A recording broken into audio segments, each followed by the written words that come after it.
Understanding paradigms. Discipline is a big part of the solution. Discipline is the ability to give yourself a command and follow it. But for a person to be successful in disciplining themselves, they have to understand what they are working with. They have to understand what paradigm are.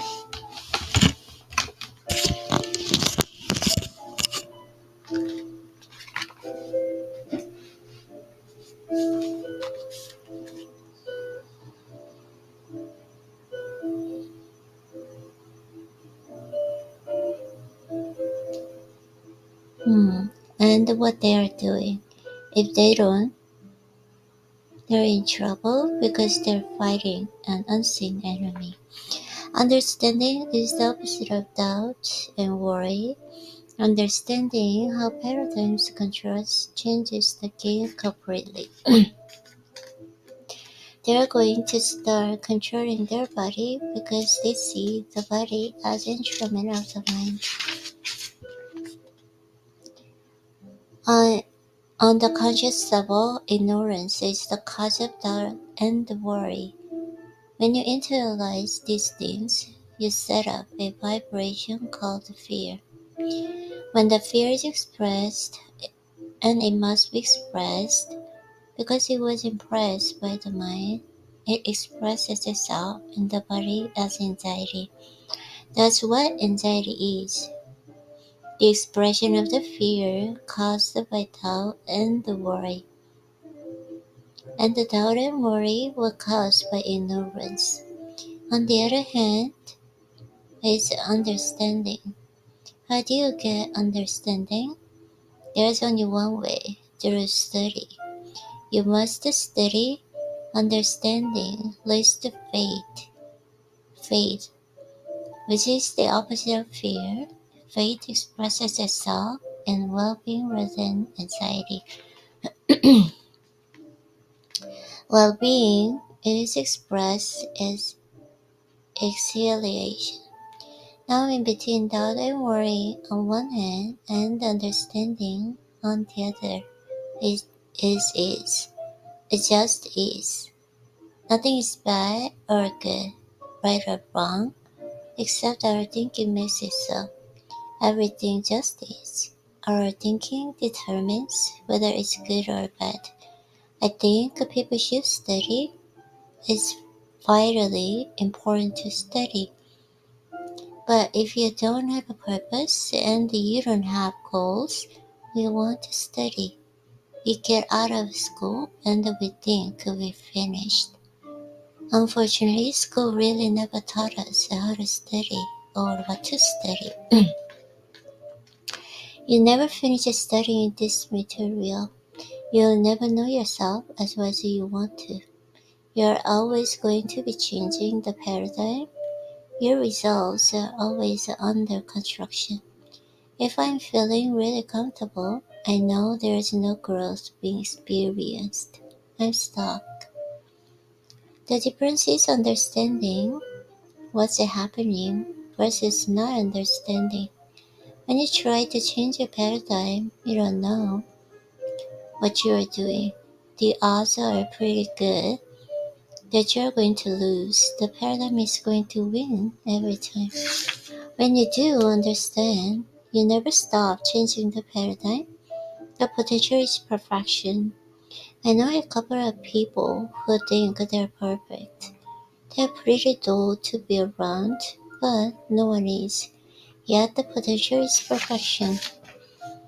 You are improving your situation. When you go after new goals, I know it's going to cause some discomfort, and you can get very tempted. I could sit back and coast until the end of my life. I could be very comfortable, but I will probably be very miserable because I'm too aware of what's happening. I've got to keep growing. Personal development is a never-ending process. Constructive discontent. You're always wanting to improve, always moving forward. It's constructive, but at the same time, it's discontent. You're not going to be comfortable, but you're happy because you know you're doing what you want and that you're going to in the direction that you want to go in. When people think of the intellect, they think of the left brain, logical functions, whereas the things that impress their subconscious are more oriented toward the right brain, affirming a goal with a great emotion and creatively visualizing the goal in the ways that impress it visually on the mind. These practices help shift their paradigm. That's your imagination, that's the right brain function. Thinking from a state desire is creative living. People say you've got to be realistic. No, don't be realistic. When I'm setting a goal, I don't want to be realistic. I want to be totally illogical. I have problems about this with people in our own company from time to time, although they are getting more used to me. If something is practical, I don't want to do it. I want to do something totally illogical. All the great breakthroughs have been totally illogical. If you really want to live up to your potential, and you're not trying to please everybody, if you're really going to live up to your potential, you've got to step out of it and really bet on you. I'm firmly convinced that you've got the potential to do anything that our imagination will show us. Determine the imagination, thinking from the end, is the beginning of all miracles. Hmm, I had him repeat it. And frequently, if we re-evaluate a situation, our belief about the situation will change. It suddenly dawned on me. All of a sudden, I knew why and how my life had changed. I knew everything that I was looking for. With all of the records that I played and the book that I read, I would be taking notes. What I was doing all that time was re-evaluating who I was, because all that information that these speakers and the authors were sharing was about me. They were talking about the truth of myself. I was re-evaluating who I was. I went from thinking that I didn't have anything going for me, that I was a useless character and I let my past dictate my future, to deciding that would have to change. This process does take time. It doesn't have to take as long as it did with me, because it took years to learn what I'm experiencing to you. Although I didn't realize then, I was changing my belief system by listening to those recordings over and over. It's the repetition that alters what's going on inside of you. It's the repetition of hearing an idea that will change your belief system. When you keep listening to a recording telling you how good you are, and then backing that up with all kinds of evidence of why you're that good, and you listen to that over and over, you're going to start to believe it. When you keep hearing the same thing over and over again, you're going to start to believe it.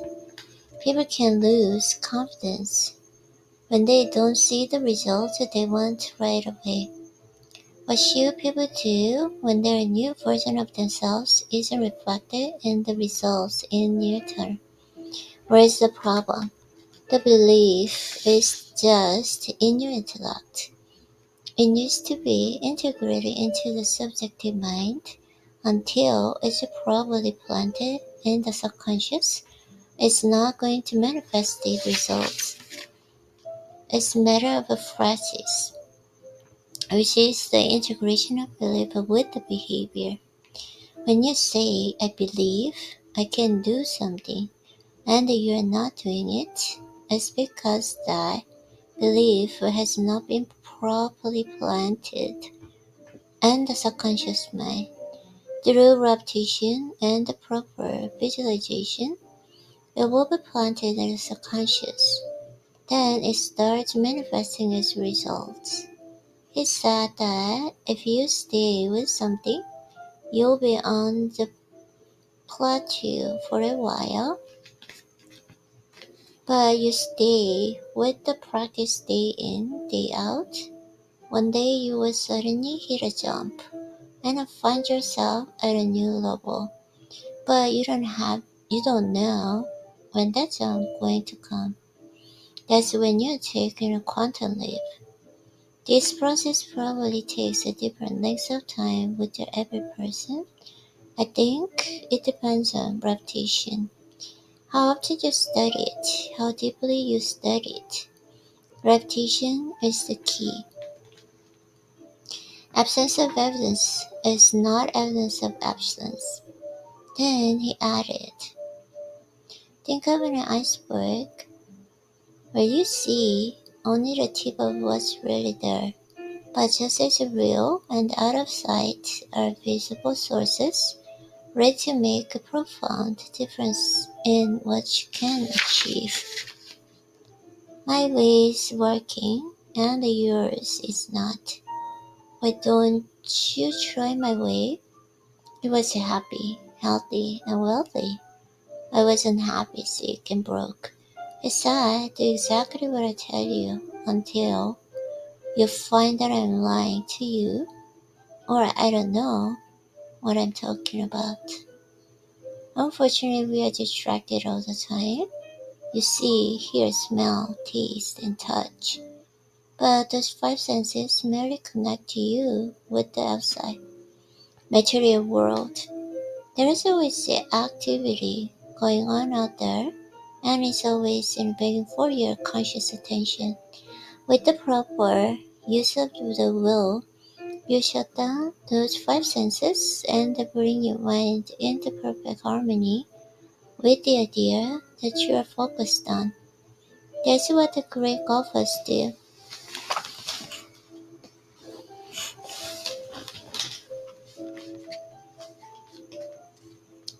That's what the great athletes do. That's what all the great salespeople do. That's what all the people who qualify as being great at anything do. They focus. They stick to their knitting. They don't wander all over the place. Hmm.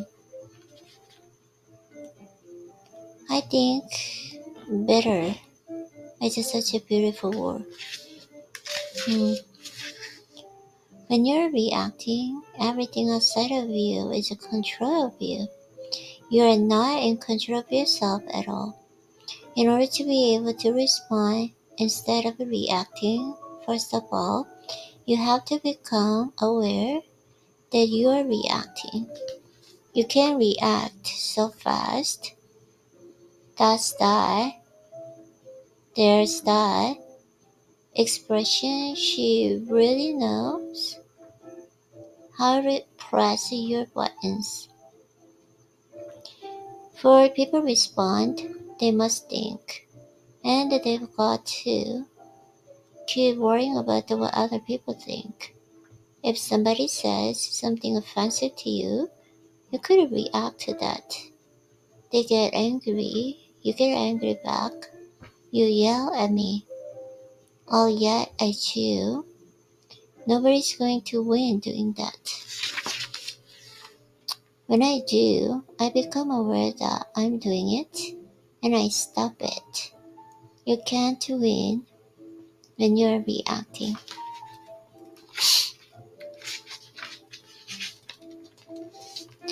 One of the primary qualities is a great attitude. How does a person use the mind to develop a great attitude? What habits can you practice on a daily basis to reinforce it? I keep my attitude right by studying constantly. The only way to improve is through study.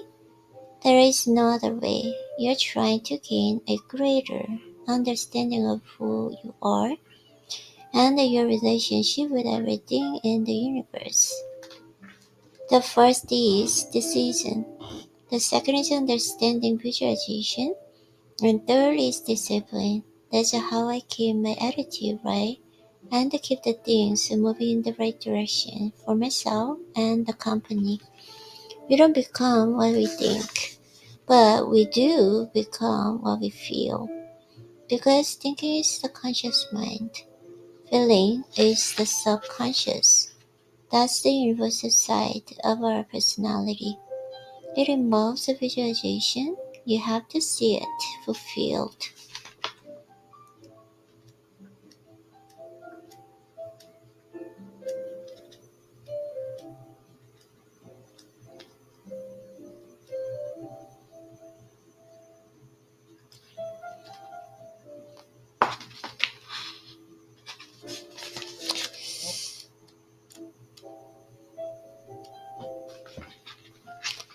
Feel the vision. Okay, feel the vision.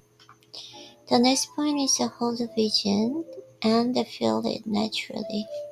Through the regular condition of your thoughts and the scripts about your goals, what once you feel unnatural eventually feels natural. You could relate this to the driving a car. When I first started, I didn't think I'd ever learn how to drive. My mother was teaching me. She yelled at me and I yelled at back. She said, "Don't you yell at me. I'm your mother." At the same time, I was trying to figure how to change gears, let the clutch out, and step on the brake at the right time. It felt very uncomfortable and scary, but later you're not even thinking about driving. You're doing it all on the subconscious level. By repeatedly doing the thing you're uncomfortable with, you'll eventually start feeling comfortable with it. So there's an X idea in your subconscious mind and a Y idea in your conscious mind. X is the programming, the paradigm. The Y idea is the new idea. Say, quit your job and start your new own business. Your own business. You try to get emotionally involved with the Y idea, but the X is quickly going to kick it out. This causes you to feel very uncomfortable with the thought of quitting your job and starting your own business. Mortgage your business, mortgage your house, take all your savings.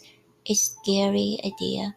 But if you keep playing with that Y idea and getting emotionally involved with it, pretty soon the Y idea becomes an X idea and you're comfortable with it. That's what we must do. We must keep getting emotionally involved in the idea that causes any discomfort, and pretty soon it will become quite comfortable. That's when we turn into the part of the paradigm. Comfort is not a good place to be. If you're really comfortable with everything in your life, you're stuck.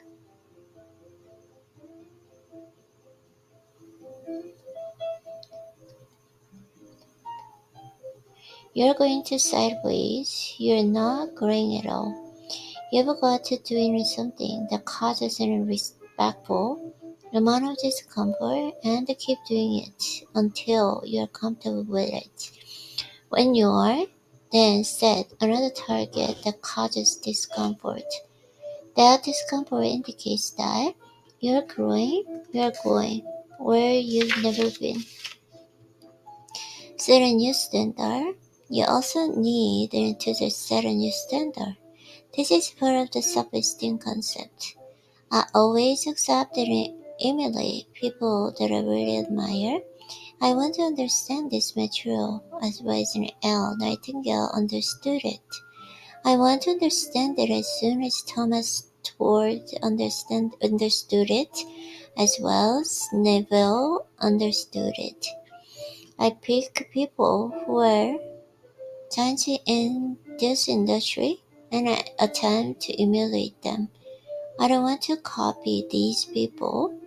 In his essay of self-reliance, Emerson said something brilliant. There is a time in every man's education when he arrives at the conviction that envy is ignorance, limitation is suicide, that he must undertake himself, for better, for worse, as his portion. To envy another person is to look at them and say, I'm not aware that I have the power in me that they've got in them. They use that power to achieve the results that they're getting. I don't know that I've got done, so I will envy them. I wish I had their results. I wish I'm doing what they're doing. That's what envy is, ignorance, and imitation is suicide. There is no way you can be like anyone else. There's a beautiful poem by James T. Moore that I put in the Born Rich book. One and only you, every single blade of glass, and every fleck of snow is just a wee bit different. There is no two alike, from something small, like grains of sand, to each gigantic star, all were made with this in mind, to be just what they are. How foolish then to imitate, how useless to pretend, since each of us comes from a mind whose ideas never end. There will only be just one of me to show what I can do, and you should likewise feel very proud. There is only one of you. That is where it all starts, with you, a wonderful, unlimited human being. Self-discipline. The next point is to develop self-discipline. It's not that you're not disciplined. It's that you never put a high enough priority on becoming disciplined. Give yourself the command to do what you're going to say. I think everybody's disciplined. Some people are disciplined regarding the wrong things. They do it regardless. Addicts are disciplined. They turned into desire into addiction. I see discipline as the ability to give ourselves to a command and then follow it. This I will do. If I just did that, I'd get much better results. Discipline is a command that you give to yourself that's going to improve everything that you do. Recently, sent a text to a lady. She has started listening to recording that I had made for her. She used it for a while and stopped, then started to use it again. I found out about it, so I sent her a text saying, Congratulations, I understand you are using the recording again. The discipline that you will develop listening to this every day for the next 30 or 60 days is going to impact all other areas of your life. Use autosuggestion. Look at it and say, it is what it is, accept it. It's either going to control you or you are going to control it. 2. Harvest the good. There is a good in everything. The more you look for, the more you find. 3. Forgive all the rest. Forgive.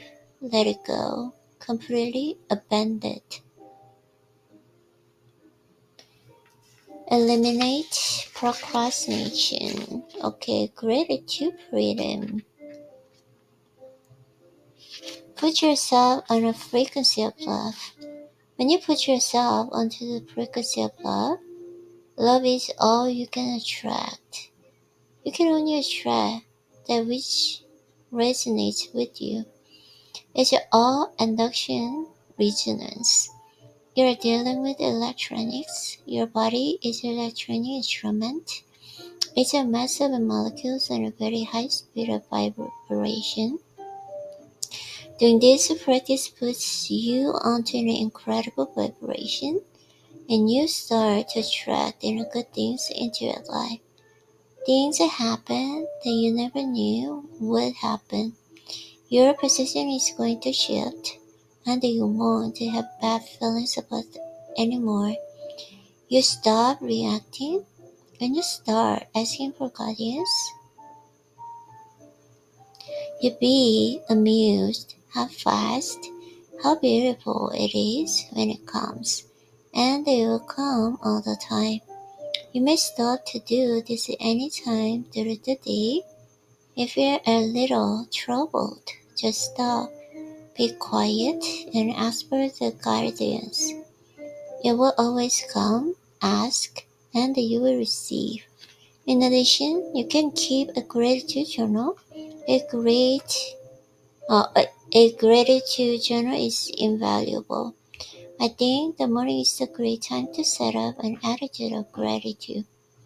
Set up the habit of writing down 10 things you are grateful for, sending love to anybody that's bothering you, and asking for guidance for the day. You may want to use this practice through the day. If you prominent services in a journal it, don't use this gratitude journal for ordinary notes. Use it for what's it designed for. When you're a little troubled, you feel overwhelmed, or you feel you're uncertain to react to what's going into the day, get the gratitude journal out, as well as in waters. The gratitude is the entire process of a mental adjustment. If you're having a problem, you need to do mental adjustment because all problems are originate in your mind. A mentor once told me, "You are the only problem you will ever have, Bob, and you're the only solution." He was right. You're the only problem you will ever have, and you're the only solution. When you understand that, you will start to see the value in sitting down and becoming grateful every day whenever you're having a bit of a problem. It's such a phenomenal attitude and it changes your life. Just walk away. Another powerful idea for the changing your paradigm has to do with the freedom. Many times when people look at changing something in their lives, it's to be more free. In our seminars, my partner, Sandy Gallagher, sometimes says, respect yourself enough to walk away from anything that no longer serves you, helps you to grow, or makes you happy. We're the only ones that can set ourselves free.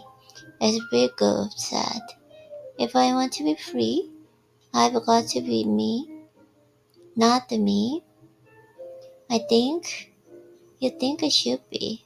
Not the me I think my wife thinks I should be. Not the me I think my kids think I should be.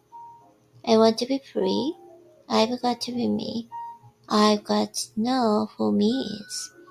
It goes back to studying ourselves, understanding what thinking is actually about, how our mind functions, how the conscious person versus the subconscious, the role that our senses play versus our higher faculties.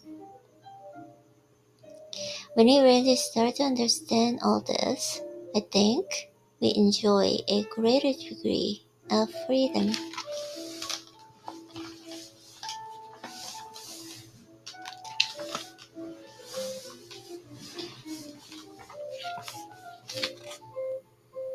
The freedom that I'm enjoying today is far removed from where I was when I first picked up Think and Grow Rich in 1961.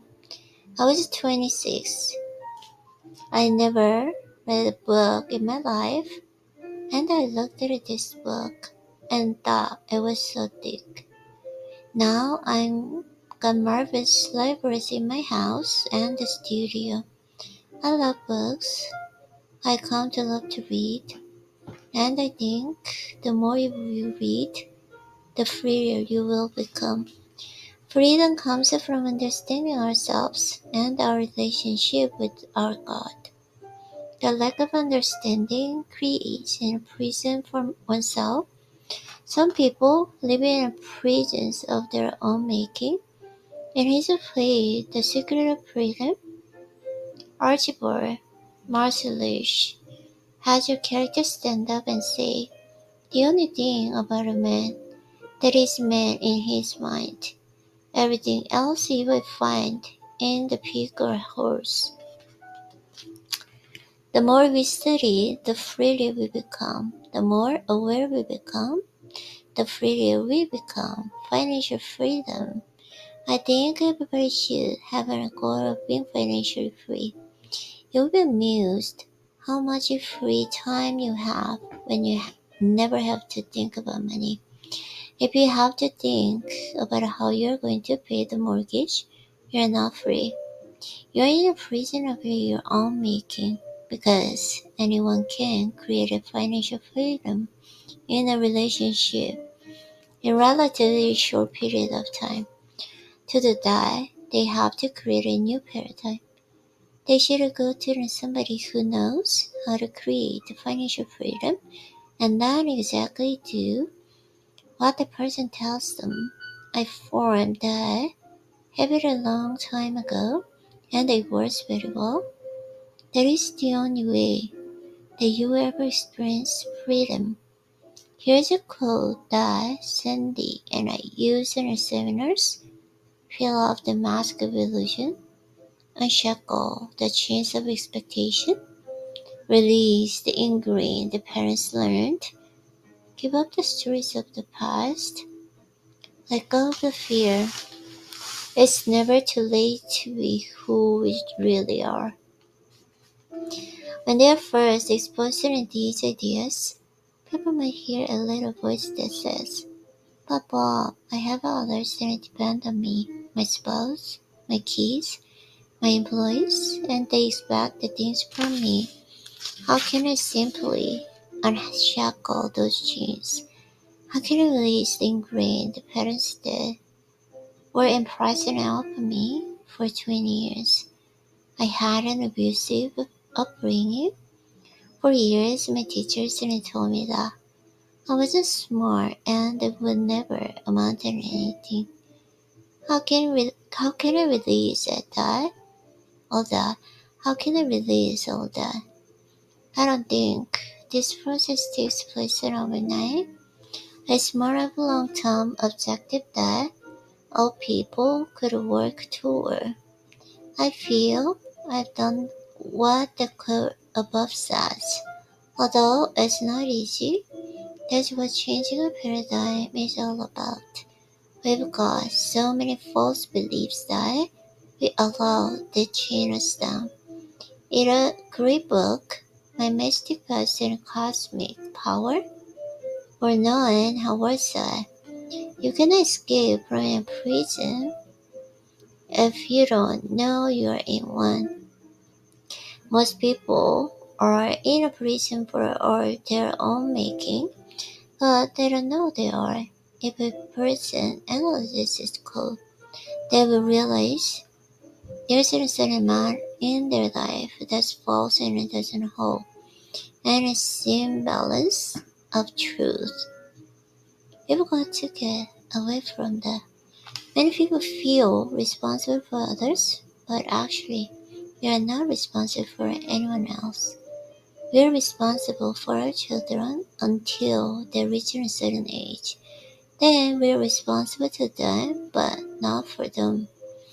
There's a big difference between being responsible to and being responsible for. Many parents are having a terrible time because they feel responsible for their kids. Although the kids are 35 and 40, their parents are not responsible for them at all. They were at one time, but the time passed in quite a while. In the end, the freedom is very personal matter. We shouldn't try to impose our own thoughts on other people.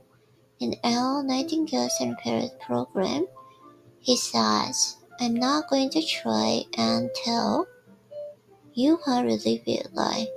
Rather, he gives you a great suggestion, and if you follow them, you will live in a very good life by following them to the best of my ability for almost all of my adult life.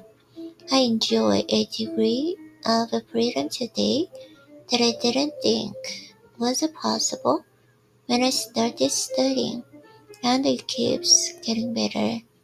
We are born free, but then we are not. We are born with all the tools that create the freedom, but we've also inherited many false beliefs and paradigms. Somebody else originated them many, many moons ago. Now it's up to us to recognize what beliefs we are operating with that are false and get rid of them. That's a real trick of life. I have spent many years, and I will spend the rest of my life doing that. Okay, changing the perception.